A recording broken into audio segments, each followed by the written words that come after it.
Good afternoon. Welcome to the Midday Mull for Saturday, the 21st of January. Again, in the beautiful gardens, surrounded by the sounds of nature, but also the sounds of the suburbs. But we trust that God will be with us nonetheless. As we continue looking at his word today, Genesis chapter 22, Abraham tested. God comes to Abraham and he says to him, "Take your son, your only son, Isaac, whom you love, and go to the region of Moriah. Sacrifice him there as a burnt offering on one of the mountains I will tell you about." So Abraham obeys God and he takes Isaac and off they go. And then there's this rich imagery in this as the story continues. We're told Abraham took the wood for the offering and placed it on his son Isaac. And here's this picture of the son carrying the wood for the sacrifice on his back as they go up the mountain. And from a New Testament perspective, that is just so rich with imagery. And then Abraham is asked by his son Isaac. Isaac says to him, "My father, the fire and wood are here."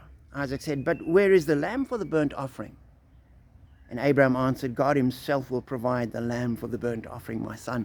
And again, that great, rich, forward look to the New Testament where God provides the ultimate lamb for us, for the burnt offering, for the sacrifice to take away the sin of the world. And Abraham goes, he sets up the altar, and just as he's about to slaughter Isaac, he's stopped by God and they find a ram and offer it. And as I read that, I was thinking from our perspective today, in the 21st century, we sometimes think that the test that Abraham was facing was, are you prepared to do the unthinkable?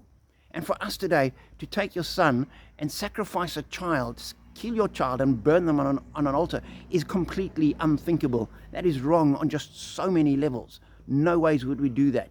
And our mind boggles that God would even consider asking Abraham to do it. But we need to remember that 4,000 years ago when Abraham was alive, it was not uncommon. It was actually quite common. Most of the surrounding religions, most of the surrounding idols were offered child sacrifices, and it was one of the problems God had with the surrounding nations. And as the Israelites mingled their religion, they started practicing the same thing, sacrificing their children in the fire. And God said, for me, that was unthinkable, that you can't do that. So that wasn't Abraham's test. Abraham's test was, God had promised him quite clearly, it is through Isaac that your offspring will be reckoned. And did he trust God enough that God's promise would be fulfilled despite having sacrificed Isaac?